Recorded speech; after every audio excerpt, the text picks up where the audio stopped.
Welcome everyone, and thanks again for coming in and investing your very valuable time to hear what I might share with you tonight, and I'm going to do my very best to make it well worth your while.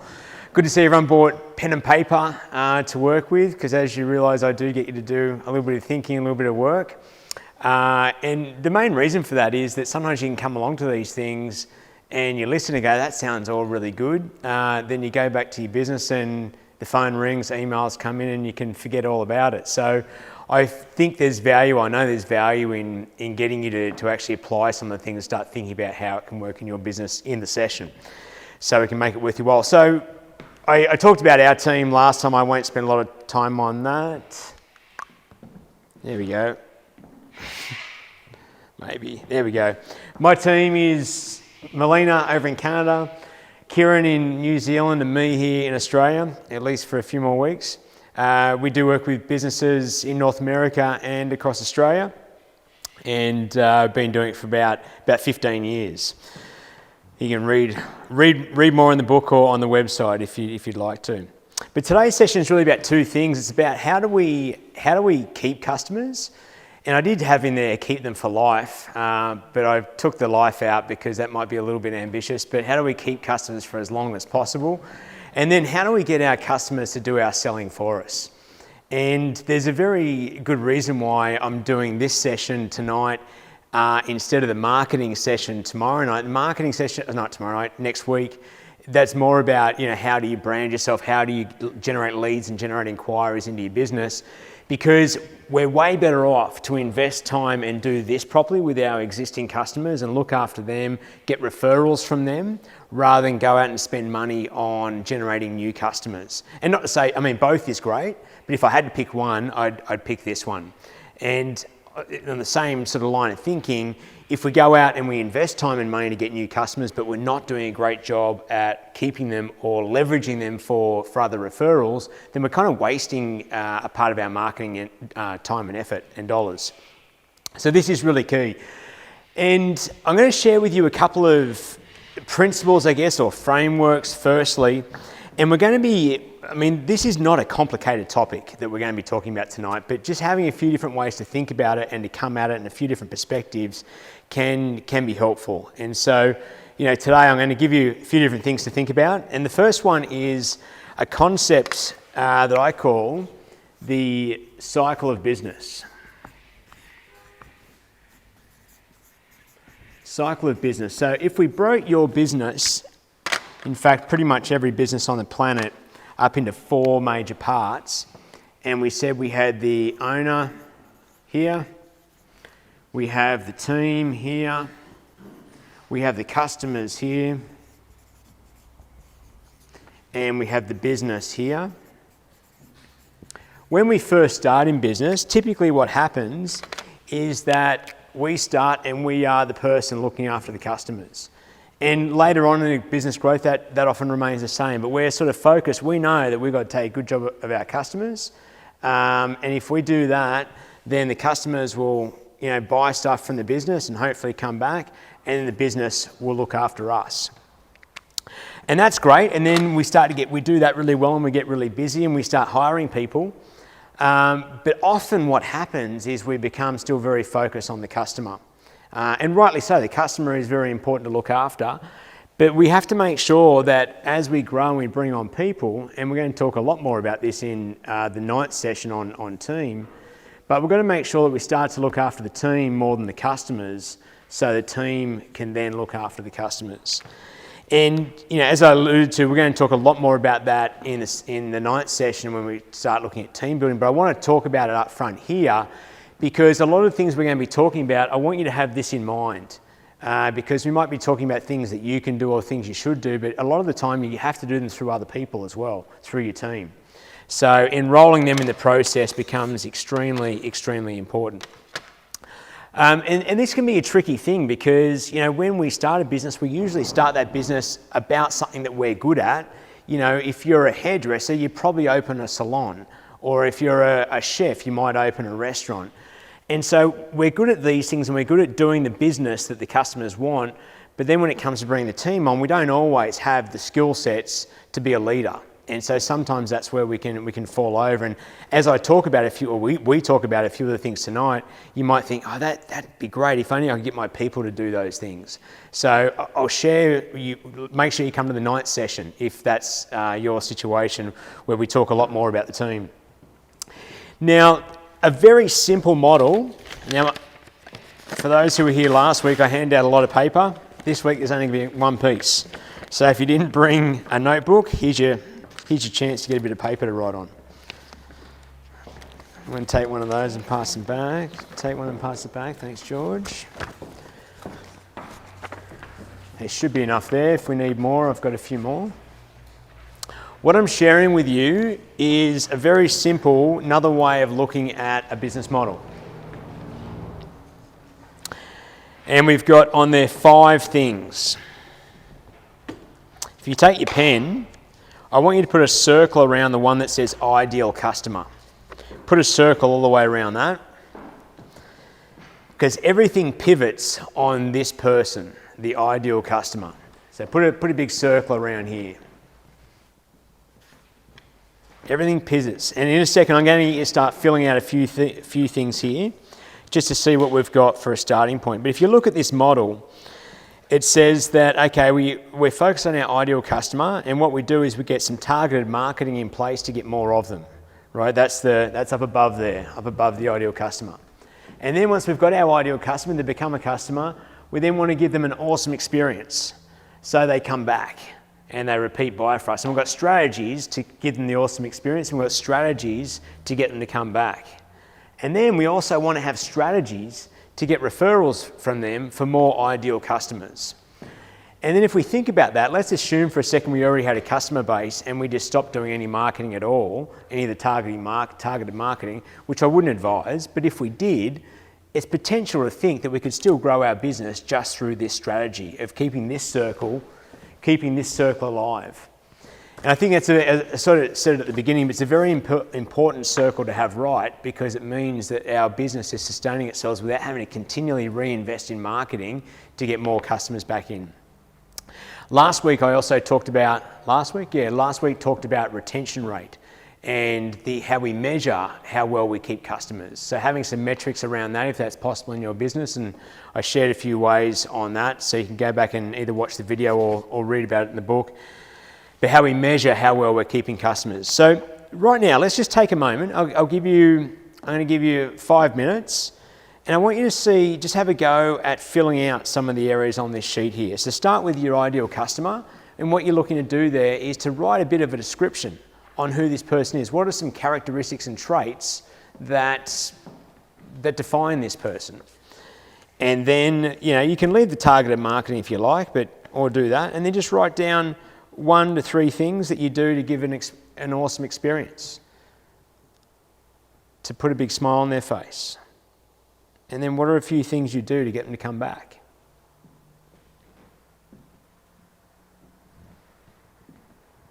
And then what do you do to get referrals from them? And don't despair if you find it hard to fill that out, because we're going to give you plenty of ideas tonight. So hopefully you got a bit of a start there, and maybe you got lots of good stuff down there because you're already doing lots of good stuff, or maybe you just wrote ideas down of things you could do, or you came up blank and realised you need to be doing a whole lot of stuff. But anyway, it doesn't really matter. It's all a starting point. Next week we are going to spend a lot of time on that ideal customer, getting really clear on who that is, because a lot of what we talk about in terms of retaining customers and attracting new customers is all centred around that ideal customer. Because your customers fall into one of 4 categories. You've got your awesome customers, you've got your basic customers, you've got your can't deal with customers, can't deal with, and lastly you've got your dead customers, not literally. So you got A, B, C, Ds. And we want to make sure that everything that we're doing is centered around our awesome customers. So awesome are just the ones you love dealing with. I mean, you'll have your own definition, but they pay on time. They appreciate everything you do for them. They're no hassles. They're just fun. They're just a real fit for your business. Basic is, they're okay. You love having them, but they don't sort of set your world on fire. The C's are the ones that are a little bit noisy, but you just know, okay, we've probably got to put up with this. And the D's are the real pitter customers. Pain in the ass. So, and this is not about the person, right? And it's not about your business. It's just not a fit. But for somehow you guys are interacting and engaging, and you both choose to do so, and no one enjoys it. So, you got to work out what to do with these guys. Usually, a price rise fixes them. But so just conceptualize around everything we're talking about tonight is really the first two, and definitely number one. And with every business, generally speaking, the A's they follow this rule, which I've already talked about a bit. The 80-20 rule. So 80-20 rule. 80-20 rule says what? Who can remind us what's the 80-20 rule?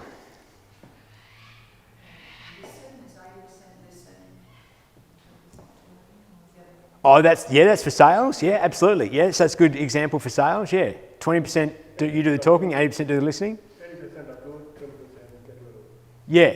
Well, no, actually the other way around. 20% of your A's, and they give you 80% of your profit, 80% of your fun, 80% of your referrals come from 20% of your customers. So this is just a ratio. It could be 90-10, it could be 60-40, but the Pareto principle is that the majority of the outputs come from the minority of the inputs. And this works across a whole range of things. When we talked about time management on the second week, 80% of your time is wasted on 20% of the things you choose to do, and the other way around, 80% of your results come from 20% of the things you choose to do.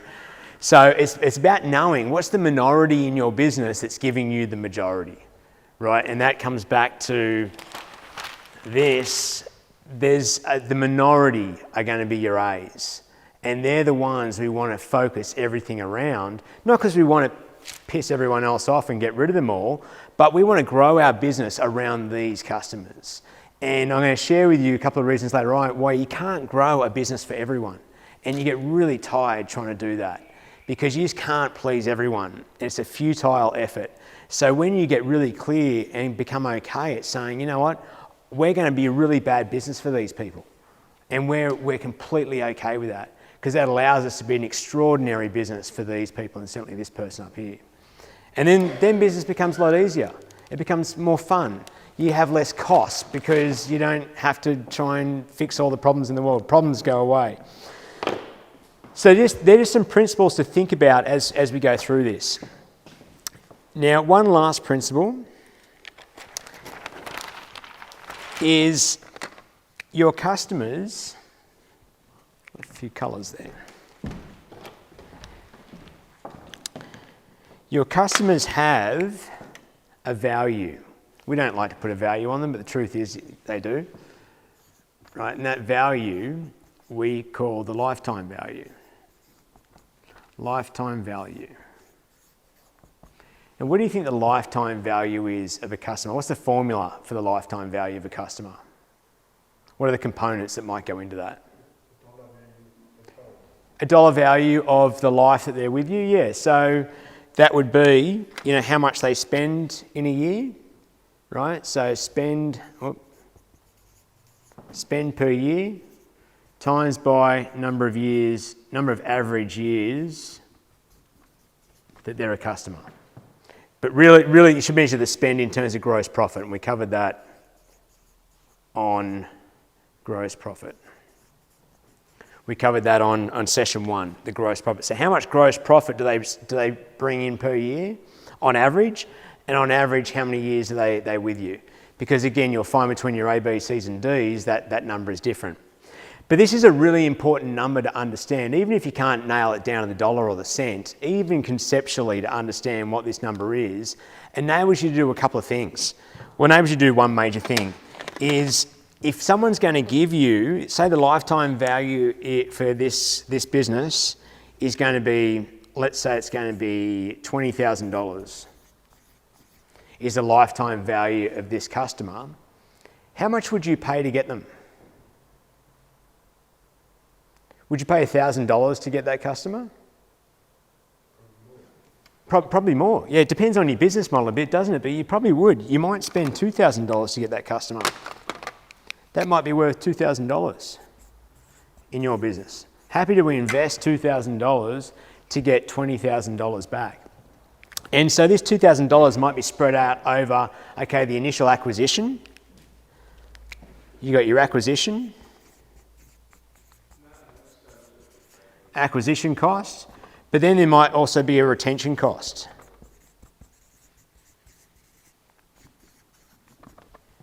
Right, when airlines have their loyalty programs and they give you all those perks and upgrades and access to the lounge and all this sort of stuff, that stuff costs them money. But they know what their retention cost, their allowable retention cost is, because they know how much how much value you are to them. So they can craft their programs, and it's all a mathematical equation. But when we understand these numbers a little bit, we can start to make decisions around this stuff that makes sense. If we don't know these numbers, then sometimes we can think about marketing and think it's just an expense that we can't afford. Oh, that's expensive to do that. But it may not be expensive in context of what that customer is going to bring back to you. So two very important numbers. Well, firstly, lifetime value. That's what we want to know out of this session. But when we talk about marketing, we want to know acquisition cost also. Is the lifetime value only a monetary thing? Because I don't see that at all. Well, it depends. I mean, what else would you... There could be a customer that really doesn't spend very much money, but talks a lot and brings in a huge amount of other business. Right. Because of his reputation or... Absolutely. That's worth much more than... Right. You can't put a monetary value on it. Yeah, I think it's a very fair point. Yeah, absolutely. So you've got to know for your business, what's a measure of lifetime value? And it might not be the same across every customer. Yet, like you say, you might have one customer that brings in busloads of people to your business but never spends a dime. No worries, I'll spend twice as much on him because I know there's still a return though. There's still a return you're getting from that person. Yeah, but I think it's a great point. Okay, so lifetime value, acquisition cost. So let's just I'm going to get you to answer a few questions here. Let's run a few different scenarios. What would your business look like if you never lost a customer? Just write down a couple of bullet points. What would your business look like if you never lost a customer? And for some of you that might be unrealistic, but just humour me. Humour the thought exercise. Are you feeling your heart there, Harry? Right? And next one, what would your business look like if each of your best customers referred two more ideal customers, depending on your business, every week, month or year? What would your business look like if that happened?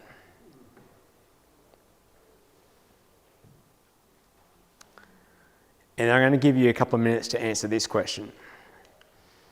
What would you have to do to get your A customer to go around saying to other people, you'd be crazy not to use, fill in the blank, your business? What would you have to do to get customers saying, you'd be crazy not to use your business? What about if you've got customers that are already doing that? What's that? If you've got customers that are already doing that. Well, maybe write down what you're doing to create that. Well, obviously they're satisfied. Okay. So what are you doing to create that? How, specifically, what do you do in your business to get people, saying that to other people? Well, I'm giving them a value for money. I'd argue you're probably giving them more than that.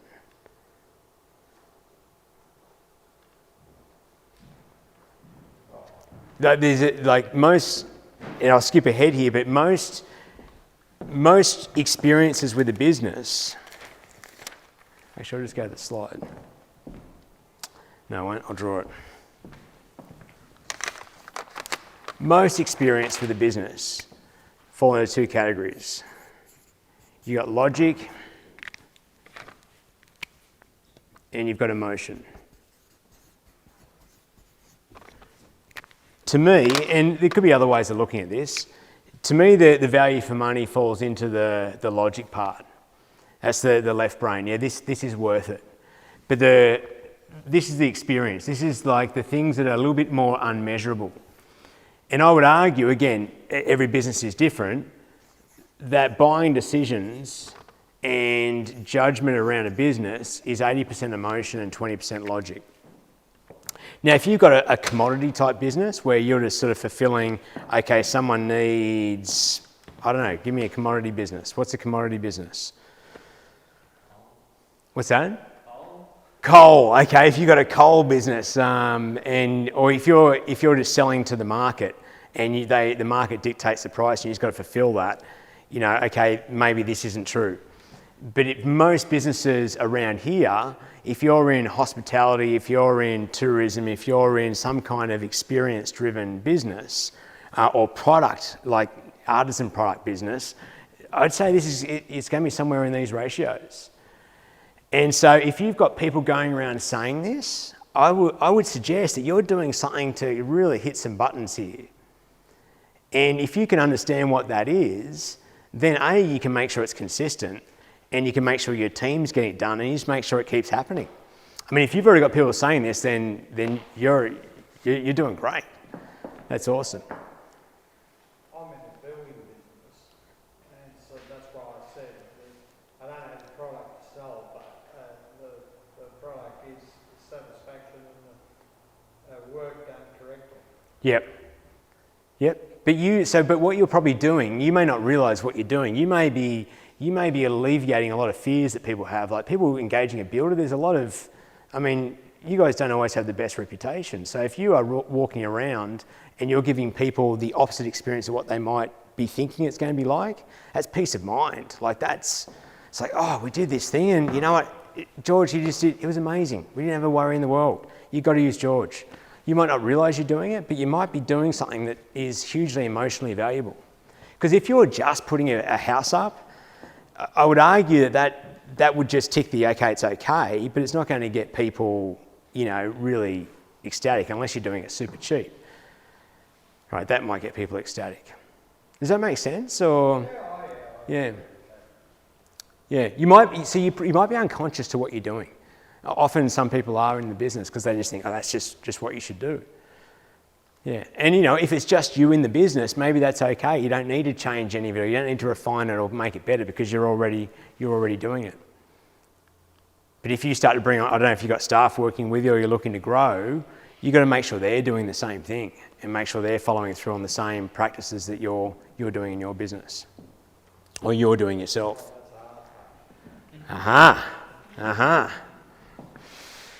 So, because stats are that 68% of people leave a business because of why, or just stop buying from somewhere because of why.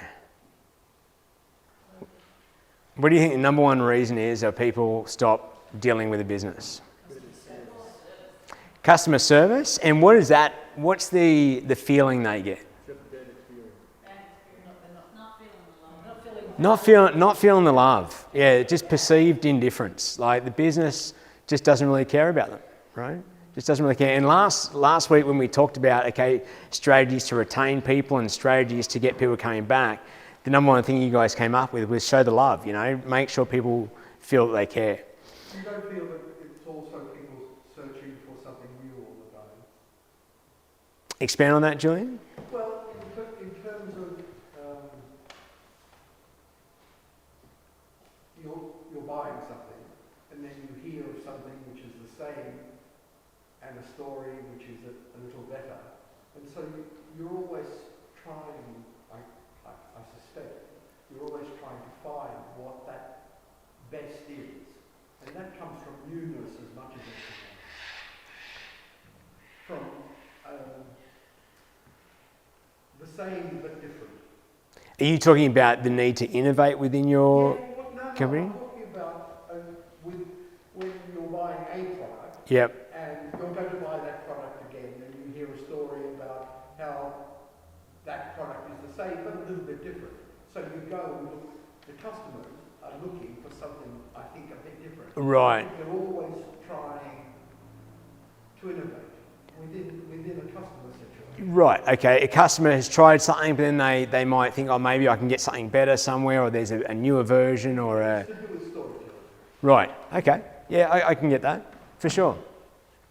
I think the message here is really about, and you guys have already talked about this, but the need to make people feel what you're intending them to feel. And I think the interesting point about this is that I would estimate that there's no one in this room that doesn't care about their customer, particularly their A customers. I suspect you all do. And it's certainly your intention to show that. Just that sometimes we may not. We all have a natural bias around the way we view ourselves and the way we view our actions. And so sometimes we think we're doing a better job than what we might be. And so I'm not suggesting that you guys fall into this category, but I think it's worth just asking yourself the question. How do I know about how my customers feel? Like how do we get a read on that?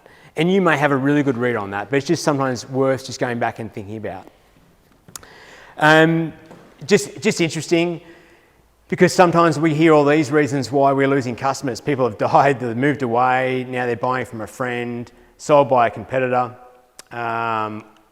product or price. But we've still got that largest one about the perceived indifference. So I just want to hammer this point, because sometimes we think it is about price. And sometimes it is, but usually if it's going to be about price, again, I'm talking in generalities. I don't know your specific business, but these are usually the price shoppers down here, right? It's not usually the A's and B's. So if you're getting the price objection, and we're going to cover this more in sales and also in marketing tomorrow about how you communicate your point of difference, but I would be very wary about jumping to that one and thinking you have to lower a price in order to keep people happy. So usually for the A's and B's, we can do a much better job. We can focus on this side. How do we really tap into that and make people feel a certain way about our business? Because we are building a what? It's not a very good lead-in, is it? We're building a relationship. Now, what do we need? Like, what are the key components of building a relationship or a long-term relationship? How do you build a long-term relationship? Stay in contact.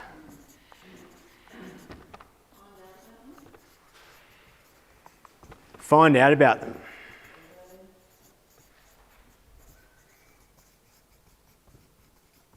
What was that one? Yeah, okay, yeah. Learn. So actually, I'll add one to that. So I'd say be curious. What was that one, Fiona? Well, it's the same thing. Offer solutions. Oh, yeah. Yeah, offer them other things. Yep. What else? I agree.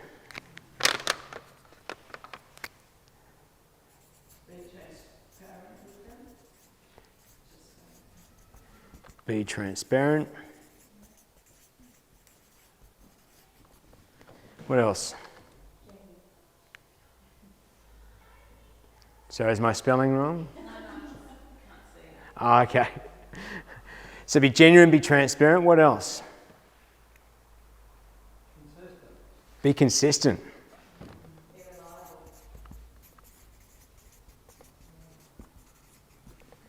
Be reliable.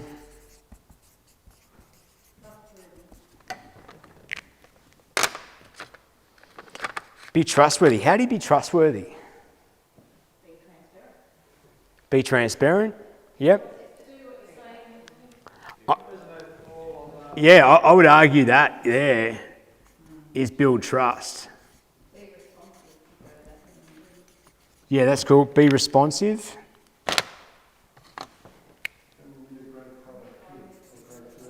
Yes.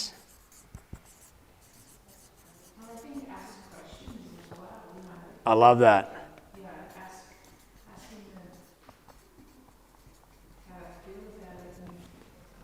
Yeah, absolutely. Absolutely. Someone said something over here. Be responsible. Oh, great product. That was it. Yeah.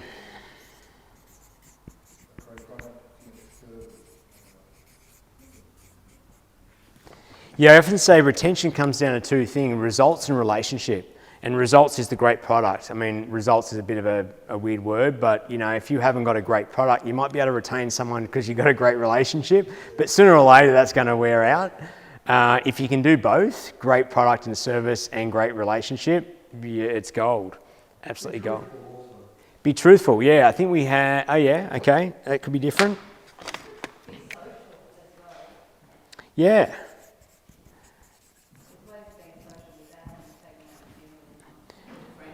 Well, I'll say be likeable.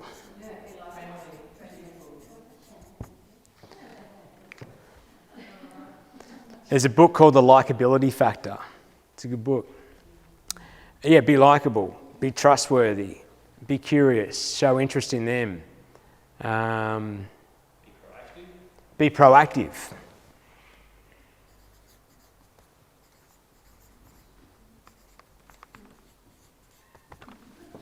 So yeah, stay in contact. I think that's a really important one. So communication, very important. By different means. Yeah, variation.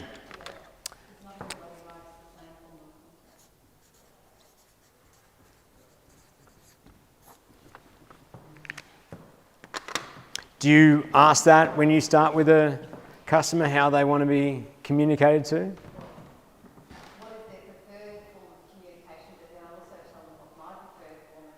Right.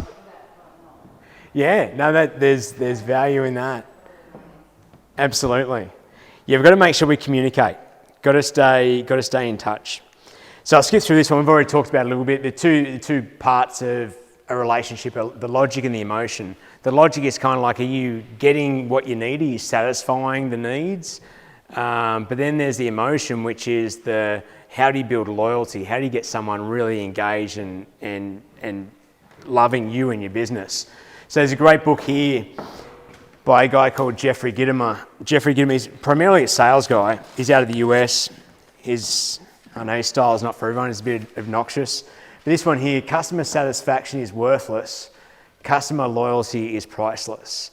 So really the satisfaction is the bare minimum. You know, that's what people expect. That if you don't get satisfaction, then you're definitely going to shop somewhere else. But people stay when you build loyalty. That's an action-packed book of strategies and things to think about and mindset around that. Jeffrey Gitomer, Jeffrey with a J, E-F-F-R-E-Y, Gitomer with a G, G-I-T-O-M-E-R. He's got a lot of books, but that's a good one. They're all good, actually. Easy reads.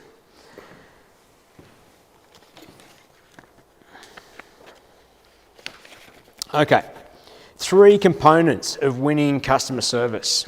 And you guys have already said a few of them. Sorry. Skipped ahead. This great concept, the emotional bank account. The emotional bank account is sort of about how someone feels about you. And this applies to everything, not just customers. It applies to your staff, applies to your suppliers, financiers, your family, right? It's that the deposits and withdrawals.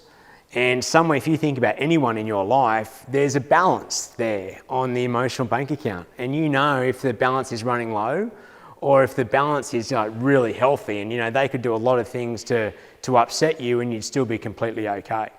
And that's so it is with customers, right? We do things to put deposits into their bank account, which is important because you can be sure that at some stage you're going to make a withdrawal, right? So what do we do that are withdrawals from customer bank accounts?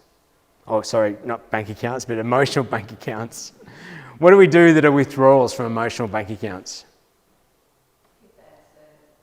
Bad service, yeah. You screw up, right? Yeah. Have a bad day, or not a great day. Yeah, you're just not having a great day. Yeah, you're a bit off. Yeah, absolutely. Your team's a bit off. Yeah. What else? You don't deliver what you say deliver. Right. Yeah. Either through what they expected you to or what they expected you to deliver. Yeah, absolutely. Yeah. What else? A mistake? Yeah. So all these things, at some stage, no matter how good you are, at some stage there's going to be a withdrawal. So being conscious, and we're talking about all the same things, but making those deposits and just recognising where we're at or how we're building those deposits. Now one of the three components of winning customer service. So I think, George, you said this one, be consistent. So before we're looking to be amazing, we want to be consistent. That's the number one thing that, I mean, you think about yourself when you go to a business, you want it to be at least the same every time. If it's up and down, then you just don't know what to expect, and there's a level of uncertainty in the relationship. And where there's uncertainty, there's hesitation and willingness to try something else. So if you know, this isn't everyone, but if you walk into a McDonald's, you know that you're going to get the same thing in Albury as you're going to get likely in San Francisco, right? It's going to be the same layout, menu's going to be very similar, hopefully the toilets are going to be clean, they usually are, because they've got just consistency across their brand. Now, a lot of the businesses in this room are not aiming to be a McDonald's, but through your team and the way you interact, is it consistent every time? What do you do to build consistency? So let's look at a few things. So the first thing, three things. I'm just going to go through them. I'm going to dive into a bit of detail. So the first thing we want is consistency. The next thing is you've got to make it easy to buy. You've got to make it easy to buy. If it's a pain in the butt, then you're taking withdrawals from people. I mean, in the process of trying to buy, long story, but trying to buy a car in Canada, and they could not take my money. They couldn't take it. Like, I offered to pay in 3 different ways and they couldn't take it. And they couldn't take my Australian credit card. And I was stuck. I wanted to buy this car from them straight away and they couldn't work out how to do the transaction. So it's a very front of mind example for me at the moment. It caused me a lot of frustration with something that you would think would be pretty easy.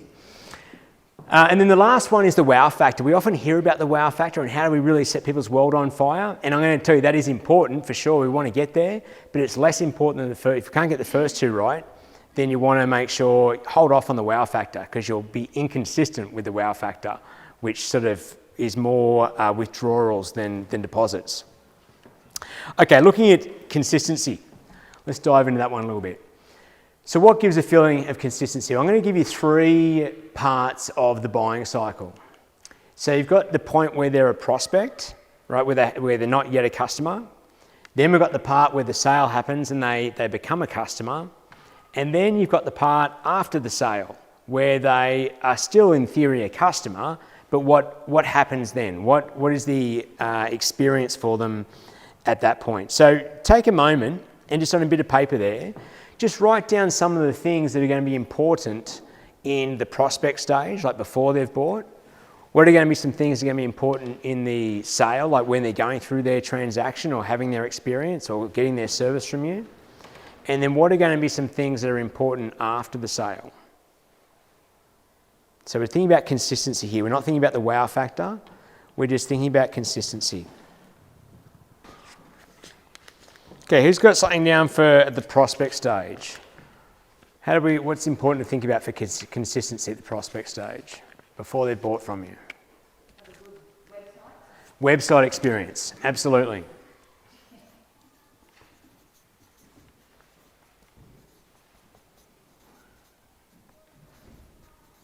And what might be in that?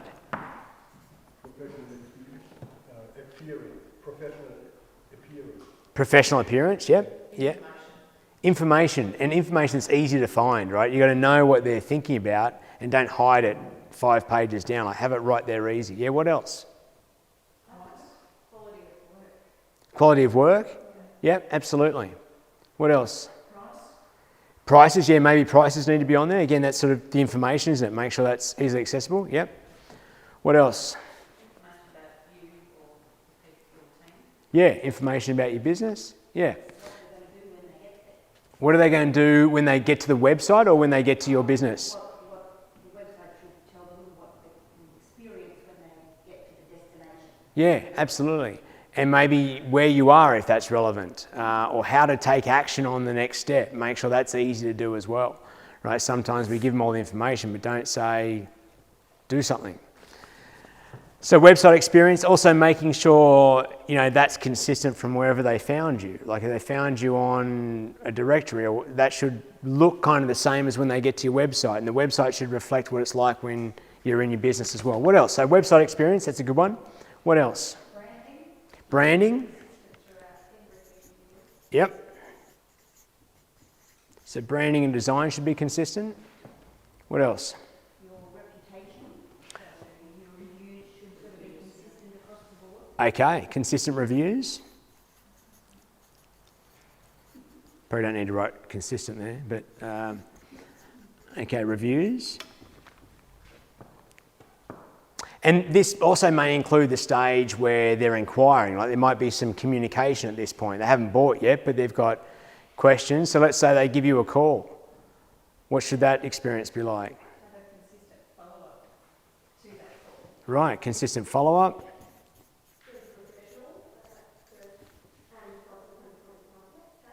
Yeah, absolutely. So professional. So I'll add to that. Yeah, I'd say you want some kind of a script, not a word-for-word script, but everyone should kind of answer the phone the same way so that it's consistent. And you'll know what you need to say there to give people what they need. What else? Anything else you got there? Provide the same information each time. Yeah, so that's kind of the script, isn't it? So same information.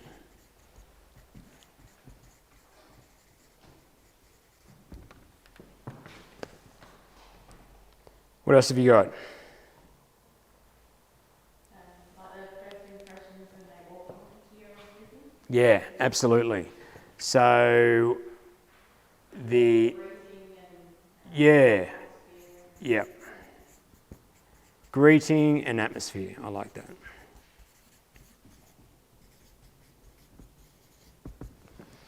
Okay, just checking to see if I had any others, but I think you guys got all the ones that I did. I had FAQs, which is you kind of got there in the information, the website. Scripts for answering the phone, we got that one. Okay, good. So this may not be consistency, maybe this falls in the easy to buy category, but make sure your website is mobile, friendly, phone number is one click. You don't want someone to have to try and cut and paste your phone number on a mobile into their phone app, right? That's very annoying. And same with directions. Like I think Fiona, you correct me on this, but the second most visited page on a website is the Contact Us page to get your address and your phone number. So have that somewhere prominent. Okay, what about the sale? When someone is engaging with you, so this is the prospect. When someone is actually transacting with your business, what are the elements we might want to think about?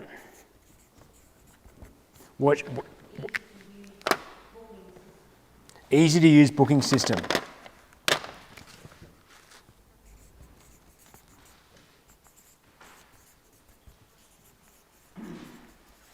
Yep. What else? What was that one? What are the deliverables? Clear deliverables.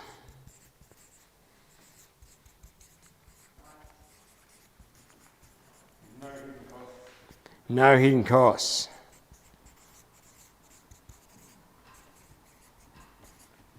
Costs/clear price.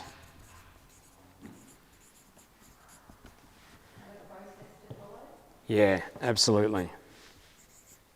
And we're going to talk more about that in the session on systems.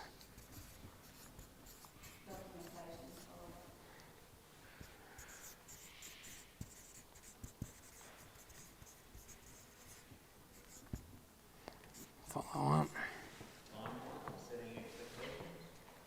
I like it. Timeline.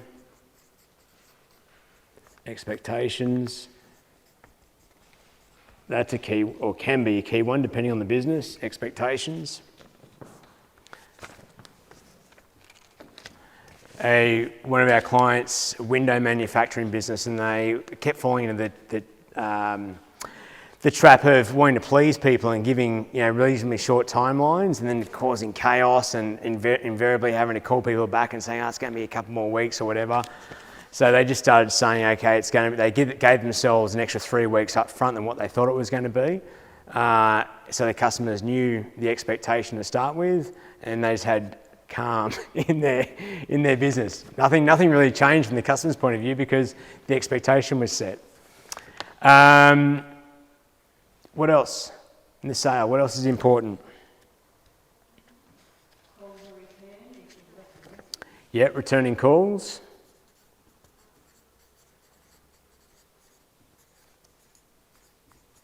Returning calls. What, the refund or like how you get cancel it or get out of it or return? Yeah, so clear policies, I guess. Is that like refund? Yeah. Refund, return policies.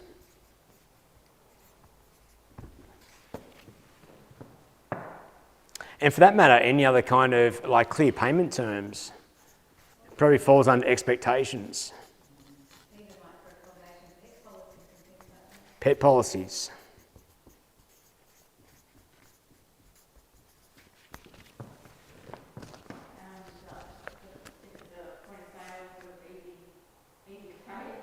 Yeah.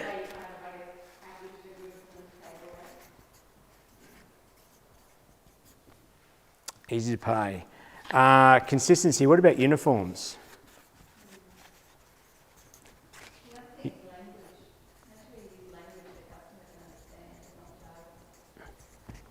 Language and name tags. Yeah. Sorry, uniforms and name tags. Language.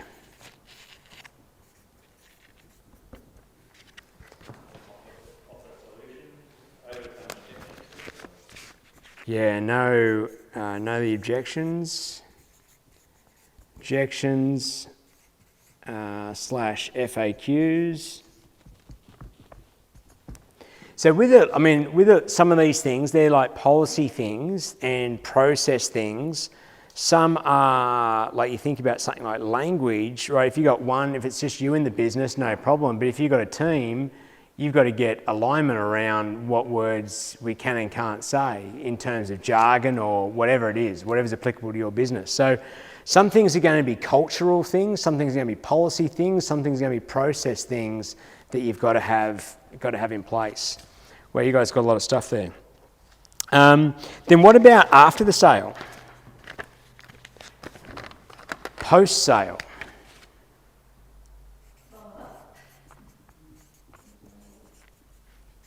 Follow up, how do you mean? Right, follow up. Survey.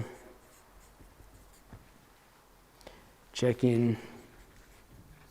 I'll send us a letter which has a review on it, so a link to a review. Okay, so a letter or an email? It's actually an email. Okay, yeah, good. With a link for a review. And what's your business? I'm a celebrant. Okay, right. So that review goes back to your website or to Google or? Yeah, good, nice. What else?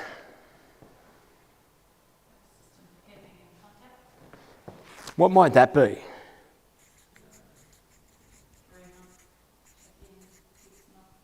Gotcha, like a calling cycle?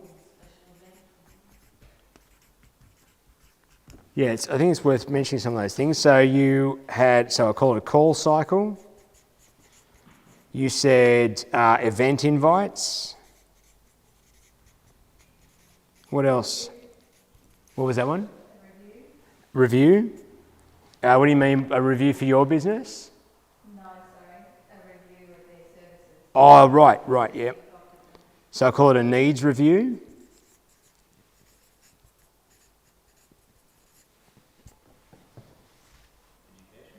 Education.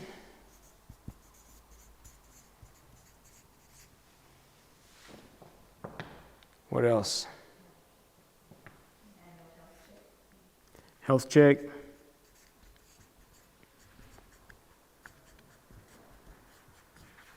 news, specials and promotions,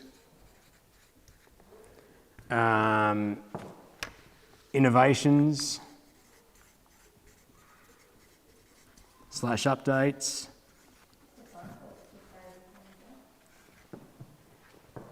Might leave that one under call cycle. Yep.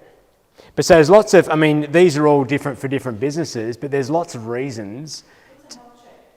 A health check. So was that you, Fiona? Yeah. So for Fiona's business, she does websites and branding and so forth. So are you referring to, for you, like a branding health check or a website health check or a business health check or? We offer an annual health check where we sit down and go through their entire website and their branding and make sure that it's still actually appropriate to that business and the functionality that's happening within the environment. So you could have a marriage health check a year in. How are you guys doing? Hey? Anything we need to talk about?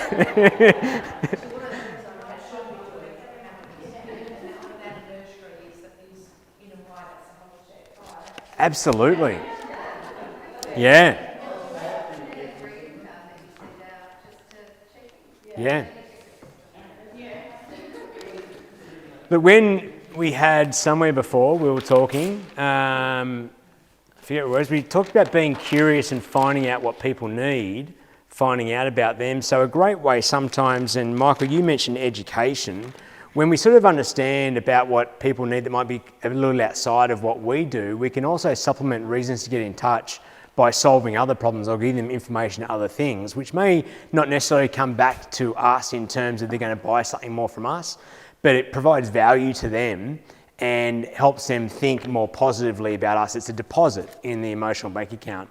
So it doesn't always have to be, I mean, we don't want to spam people with stuff that's irrelevant. It has to be valuable and relevant. But you don't have to do things just within your own business either. You know, I mean, if you think about someone's new house, there's tons of stuff they need to understand and think about. You could be sending them information or from your landscaping alliance or whatever it might be. There could be lots of things outside that are still valuable and reasons to keep in touch. Because some businesses are a little more transactional and you're like, well, what am I going to send them? Like, what's going to be worthwhile? They really want to hear about, I don't know, whatever it is in your business that may not be as relevant, but you can sort of start to think a little a little off the track there to still be relevant, have a reason to stay in touch.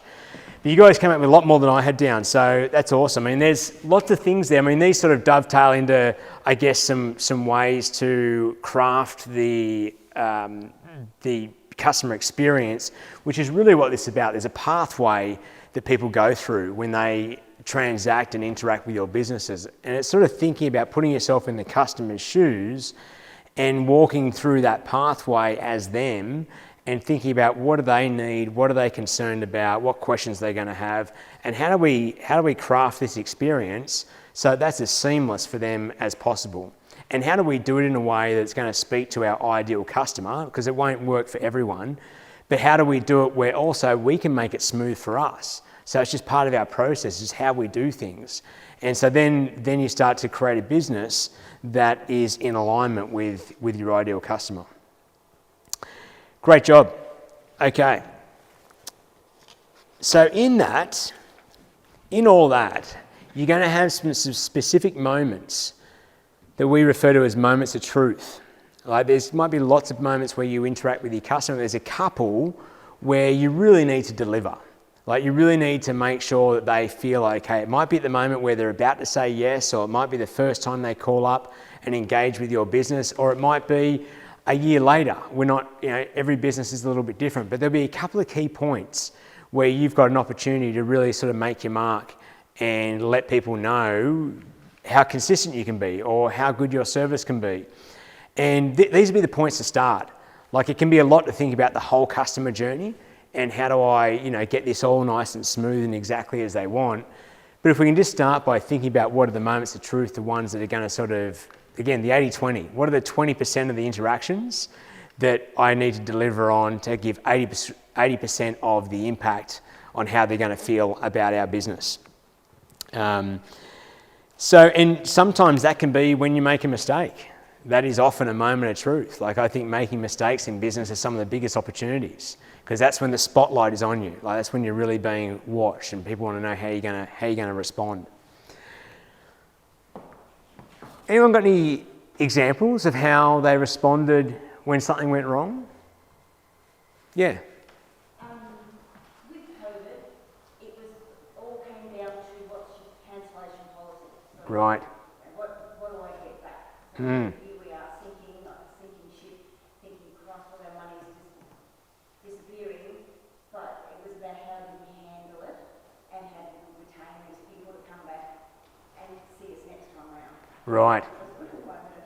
So you had to sort of cast your mindset into the future and say, okay, this is not about right now. This is about how do we leave these customers with what they need so they come back to us in the future. So it was all about the cancellation policy. First COVID, second COVID, we sort of had it down pat that nobody had anything scripted first time round. Right. So the second time round, it was sort of like, just give them a refund, do whatever we've got to do. Right. To keep them happy. But yeah, that was a tricky one. That was like, because you knew everybody was watching it, what's your reaction, and it will also be judged against all the other properties.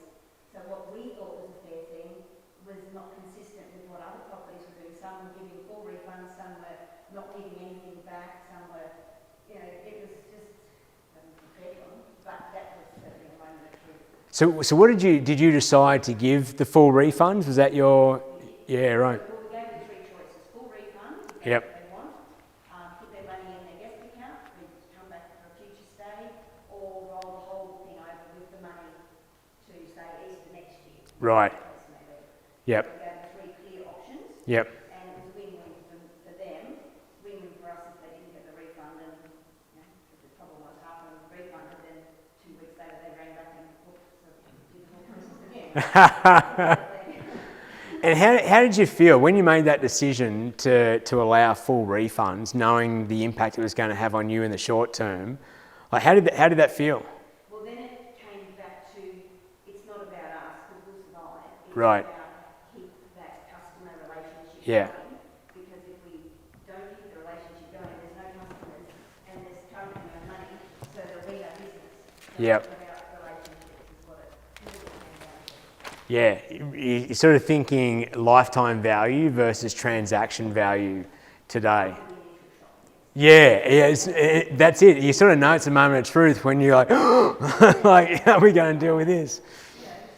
Thousands and thousands and thousands of dollars going out. Yeah, And it's like, we're not going to survive, but then instead of think, well, we'll be okay. So that was sort of like, okay, mm-hmm. let's just do this. Yeah. And it's about keeping the customer. And it's paid off. Our family business is in printing, and one time we were redoing the stickers on the outside of all the streets freezers for all of Australia and New Zealand. It was a massive contract for us, and we'd done it, we'd printed it, we'd sent them off, and then we started getting these phone calls, the ink starting to fall off. And this was like the kind of deal that was going to take a big chunk out of the business. But I was involved, but I wasn't the decision maker in this.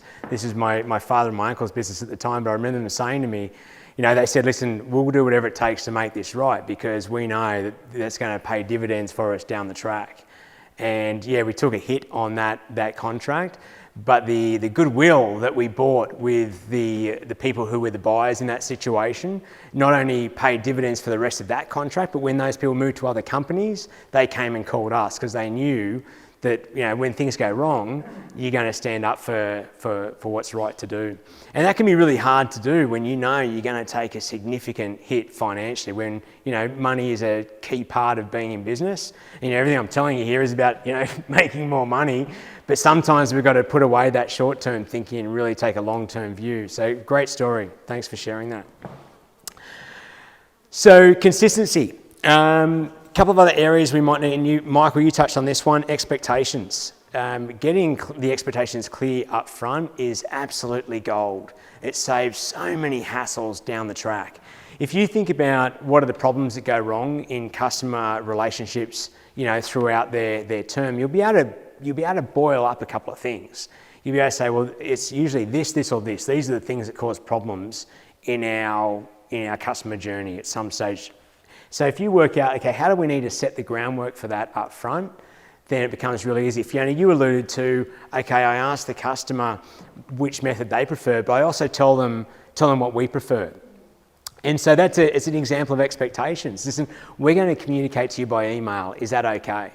And you know what? If it's not okay, well, maybe there's some middle ground there. But for most people, they're going to say, yeah, no, that's fine. And so now okay, we can continue to do that. Or I'll be getting back to you within 24 hours of you leaving a message. Is that going to be okay? So they're not sitting there waiting for a phone call within 5 minutes. So whatever it is for your business, sort of lay the ground rules, expectations, standards, and boundaries. Lay them out up front because, you guys tell me, do you appreciate it when people do it with you so you know where you stand? Or would you rather sort of everyone going into a relationship with assumptions around how it's going to go? And you only find out when your assumptions don't align when someone gets unhappy. So being clear about expectations. When we start with clients, we have them sign off on them. We have them written out. So you've got to sign off, hey, here's what we're going to do and here's what you're going to do.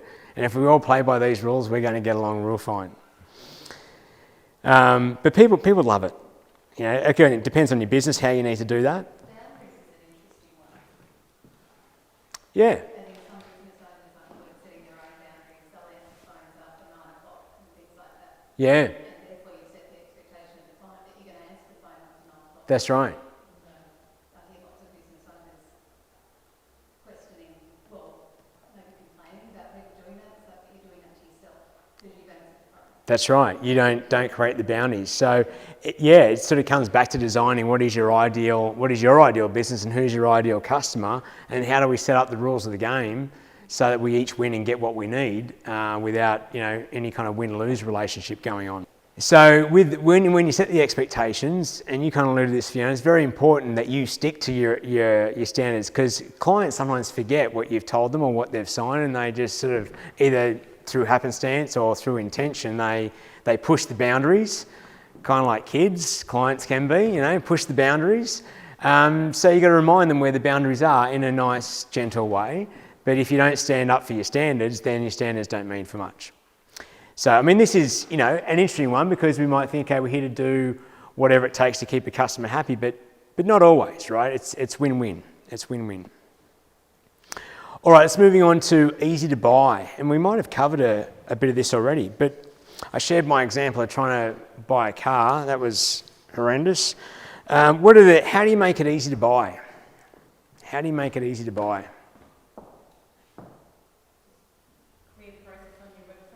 Clear process on your website, yeah. An example where I mucked up with our very first release that we had last year. It was all online because we're in the middle of COVID, so we didn't have a venue for people to come to and buy.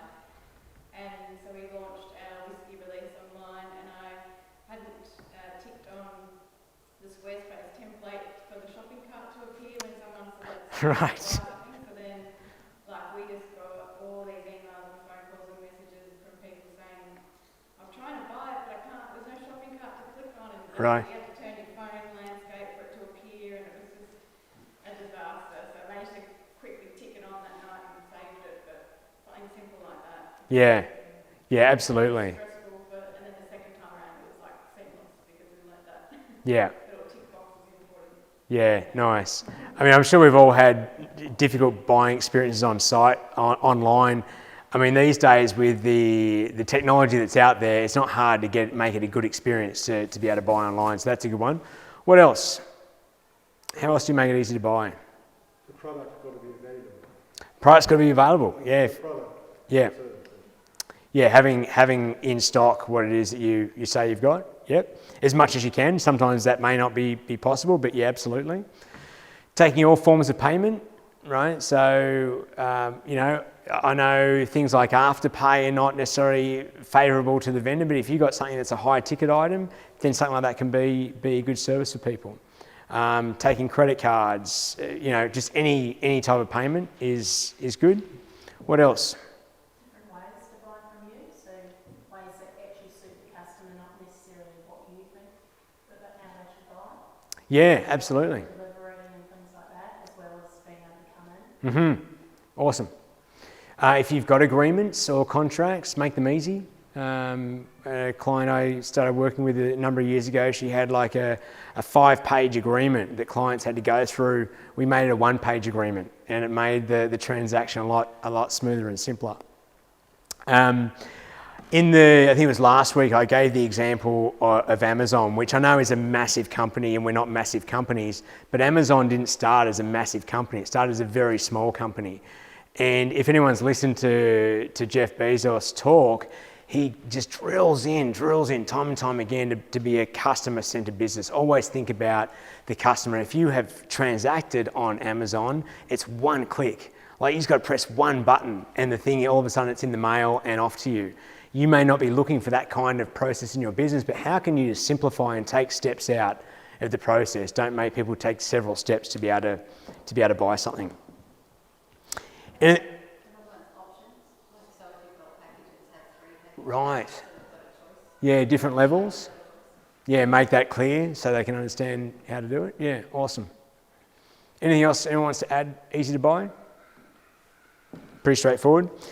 Now the wow factor. So if we've been consistent, so someone's getting the same thing every time, we've made it easy to buy. Now we're in a position to do the wow factor, and the wow factor is where you really get people talking.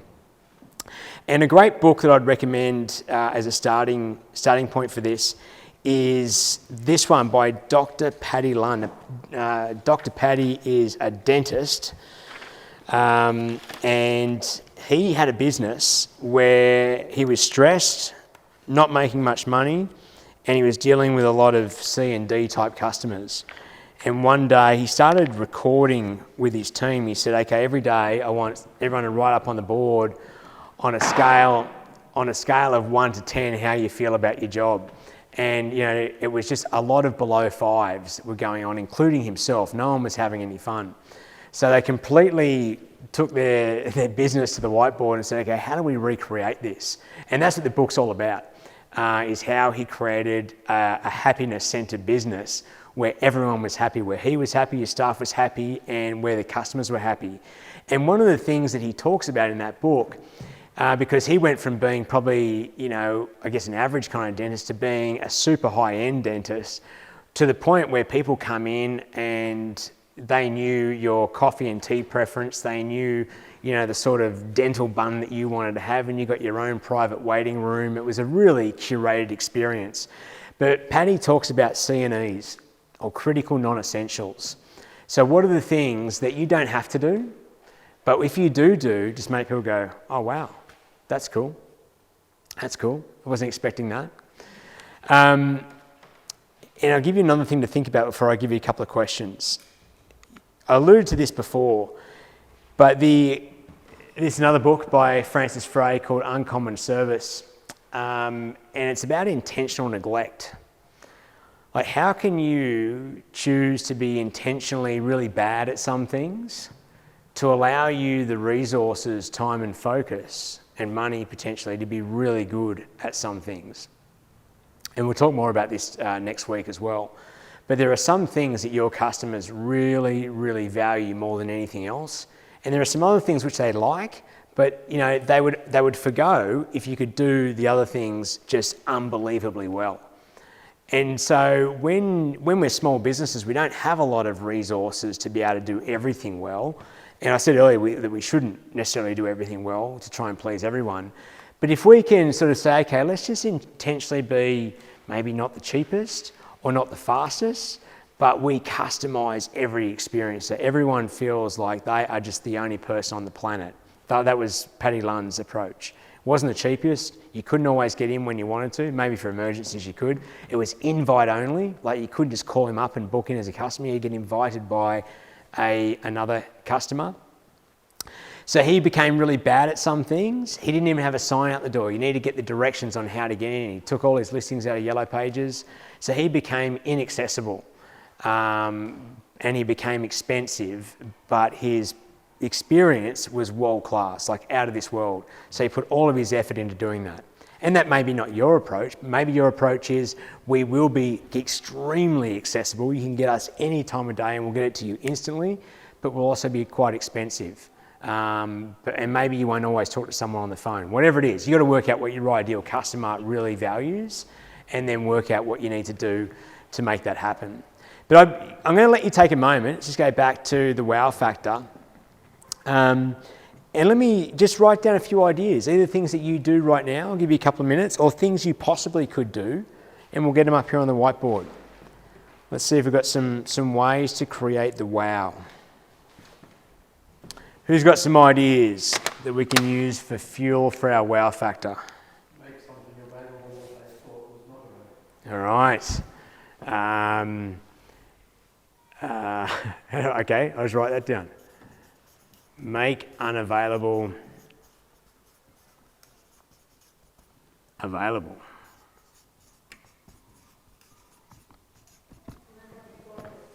What was that one? Oh, it's an unexpected bonus? Yeah, nice.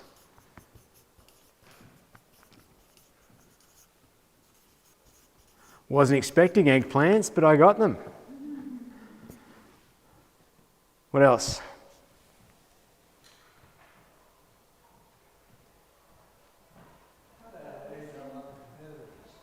What was that one? An edge on other competitors. An edge? How do you mean, George? Well, you're providing something more than what your competitors. Okay, so more value than competitors.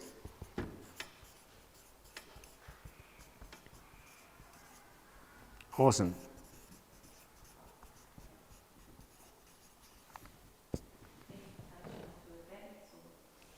Yep.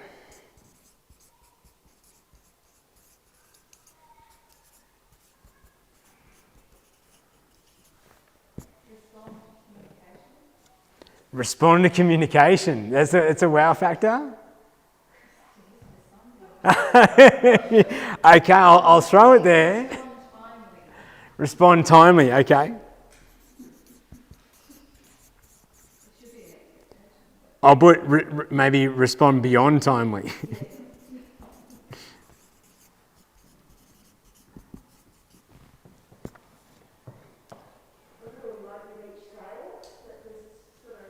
I love it. The handwritten note.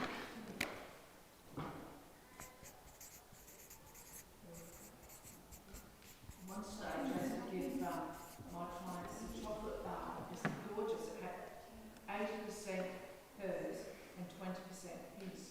It's actually a bit of a natural wrist bar. That's awesome. That's awesome. Right. And I loved it. Yeah. Because you'd make people laugh, right? I'm sure, right? Yeah, it was.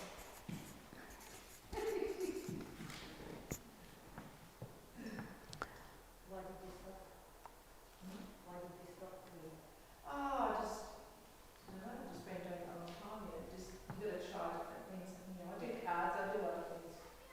Just try something. Cards. Yeah, I would put a card in the certificate. It personalises it. Yeah. And okay, I'm going to put that in there. So personalisation, and customisation beyond what they're expecting. Like everyone can do a mail merge, but if you mention their kids' swimming carnival they happened to mention the other week, and you talk about it, or you ask them how their dog is, or whatever it is, and call a dog by name. So doing that kind of stuff, it can go miles. I also send them as well with that review, that letter. I actually send them a copy of their ceremony as well. Right. So it's sending them, giving them, sort of for my business, but I don't know how that could, other businesses could give information as well, or, I'm sure it could be. Or it could be unexpected information. Like all these things we're looking for are the things that are unexpected. And it's also that word, isn't it? Over-deliver. Under promise and over deliver. Yep. That's something that I expect. That's a good one. Under promise.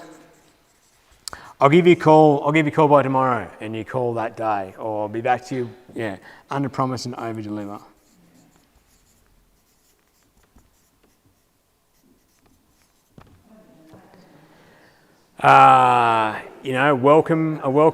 Welcome gift.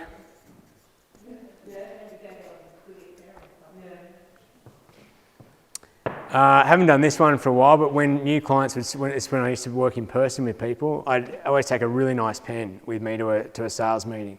And then once they sign up, I'd give them the pen. And they go, oh, wow, thanks. So, a welcome gift. What else?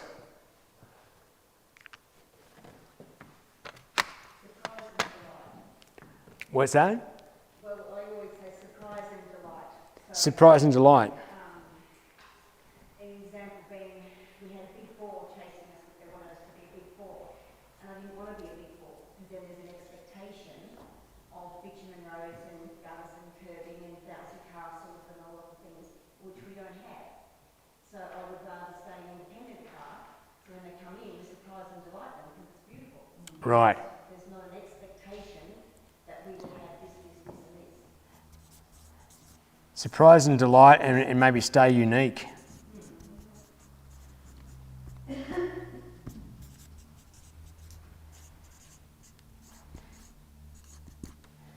This personalisation and customisation, for those who work, particularly a business like yours, you can find personal information about people and do something for when they arrive that they're not expecting. You get to know your customers very well, I'm sure, George, and you can do even things like knowing their coffee preference and turning up with a coffee exactly the way they like it. Just little things like that can just go a long way. It's basically showing you are genuinely interested in them and you care about them, and those small acts, even if it's only calling them by their name, where they may not expect it, is valuable. So, you guys already know this, because I've said it enough, but when we're thinking about the wow factors, who are we catering to? Yeah, primarily thinking about the A's and the B's as well a little bit. So definitely not C's and D's. I'm not sure that I agree, because I think wow brings D to A if you do it right. Well, it probably depends on who it is, I guess. When I talk about D's, I'm talking about people that probably aren't a fit for your business. Like, they may have stumbled upon it, they don't necessarily value what you've got to offer or the way you do it. Not because of anything in particular, but not everyone likes everything, right? And so most businesses are set up just through the way they run to be more appealing to some type of people than other. That's all. But you're right. I mean, maybe you've got some who were D's, but you've refined your process and made it a lot better. So now these people go, oh, this place isn't so bad after all. Yeah, possibly, for sure. I think it's just like you'll probably get people asking for different things or wanting preferences around different things. And if you try, and I'm speaking in generalities here, right? But if you try and appease everyone, you'll probably water down your offering, because you've got to be more vanilla. Everyone will eat vanilla, but not everyone likes rainbow flavoured or chocolate chip, right? So, and if you're vanilla, well, vanilla is probably not a good example because vanilla sells a lot of ice cream, but there's nothing special, right? To be special, you've got to be a little bit more unique, I guess, is the message.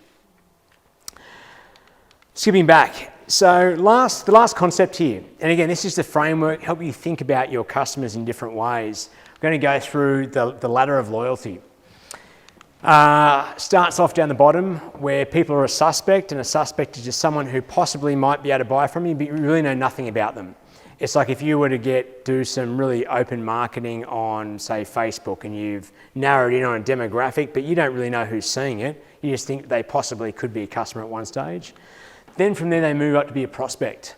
And a prospect is someone who is showing interest and is more likely to be an A or a B person for your company, and could probably buy from you. Then they move in to be a shopper, and a shopper is someone who buys once. After being a shopper, when they come back a second time, they're now a customer.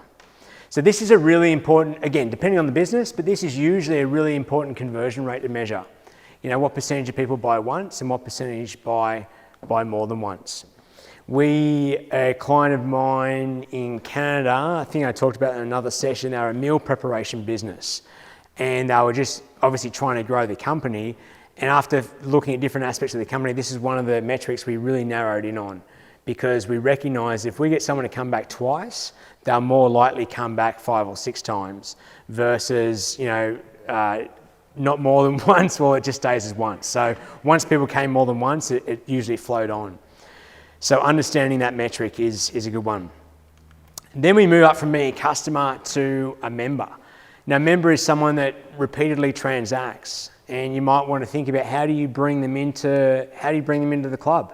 How do you help them identify as being a member of your business, being a part of your community? And different ways to do that. You might do it through social groups, you might do it through newsletters, you might do it through saying you're now a VIP, whatever it is. Loyalty cards, loyalty programs, those sorts of things. Paraphernalia, different things that can help people identify and feel a part of your business. And then we move up to an advocate. An advocate is someone that talks very positively about your business. If someone asks, what's it like to get your house built by George, they'll go, oh, yeah, he's amazing, he's awesome. Yeah, no, he was great for us.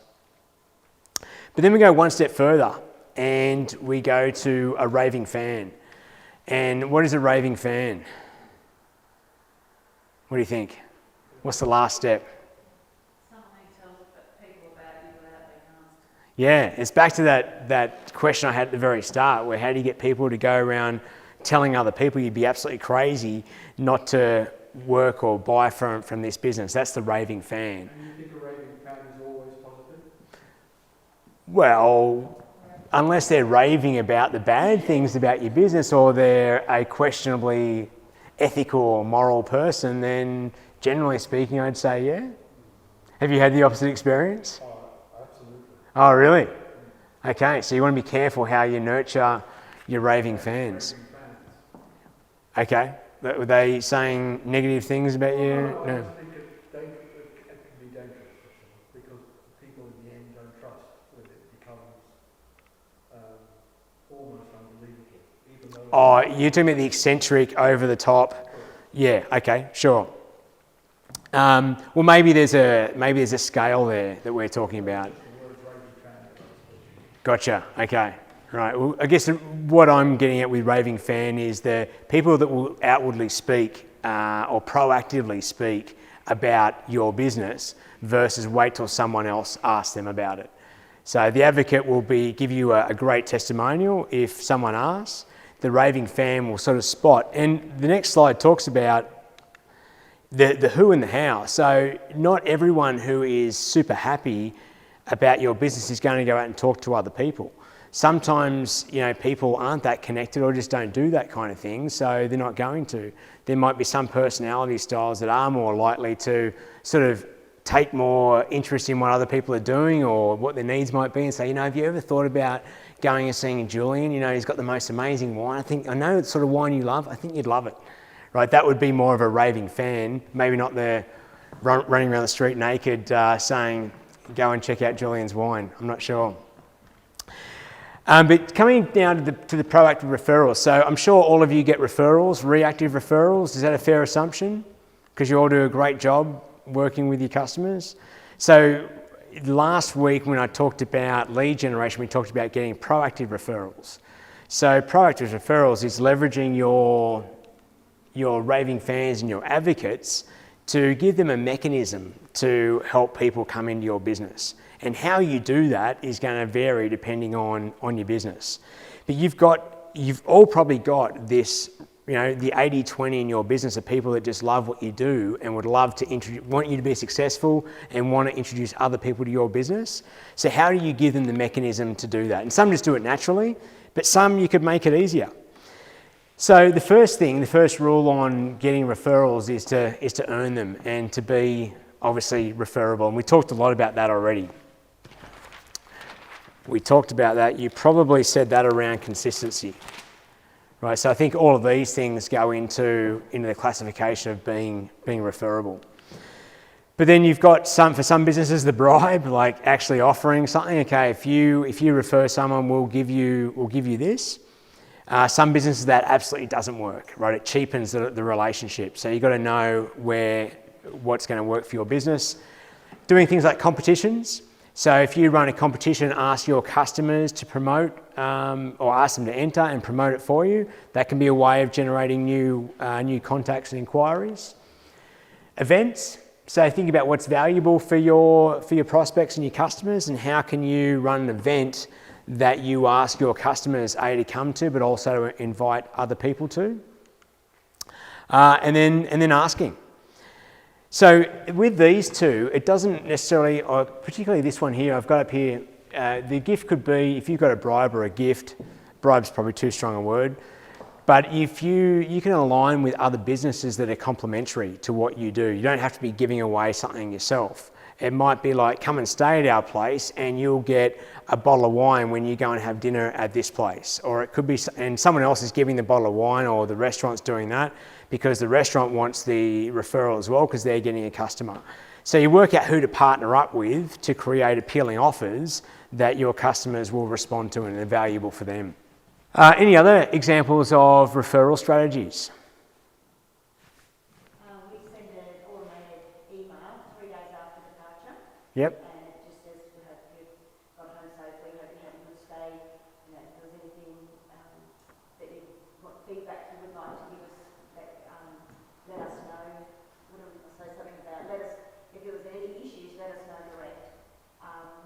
And then basically say if you would like to place a review, it's got a link to Google reviews and a link to TripAdvisor. Yep. And that works really well. And my next little project is to put a QR code in the rooms so that they can QR code straight to our Google review site. Okay, right. Does that trigger referrals at all? Or is it more building your testimonial library and... More reviews, but reviews to me work hand in hand with referrals, because if you've got good reviews, Yeah. people are reading that it's a good place to go. Yeah.